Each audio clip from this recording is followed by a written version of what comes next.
Hi friends, నమస్తే అందరికీ. నువ్వు బాధపడుతున్నావా? నువ్వు 10 మందితోటి అవమానించబడ్డావా? 10 మంది నిన్ను తక్కువ చూపుతో చూస్తున్నారా? కంగ్రాచులేషన్స్. నువ్వు నువ్వు అనుకున్నది సాధించబోతున్నావు. ఎస్, ఇవన్నీ మనకు జరిగితేనే మనం జీవితంలో ఏదో ఒకటి సాధిస్తాం. మనం సాధించిన తర్వాత మనకైతే ఏ నోరులైతే మన ముందు లేచినాయో ఒక్కొక్క నోరు పూసుకోవాలి. అట్లా నువ్వు రెడీ కావాలి. అట్లా నువ్వు నీ సక్సెస్ని గెయిన్ చేయాలి. దానికోసం హార్డ్ వర్క్ చేయి. ఎవ్వడు ఏమన్నా అనుకొని వెంట్రుకు కూడా పీకలేడు ఎవడు. ఎవ్వనికి వాడు తోపు అంతే. నీ లైఫ్ నీ ఇష్టం భయ్. నువ్వు బ్రతికే విధానం ఒకనికి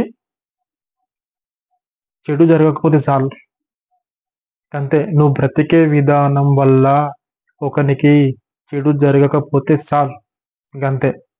అర్థమవుతుంది కదా? నువ్వు నీ కోసం బ్రతుకు, హార్డ్ వర్క్ చేయి, సక్సెస్గా. అప్పుడు ప్రతి ఒక్కరికి సమాధానం నువ్వే చెప్తావు. నీ సక్సెస్ చెప్తుంది. Thank you.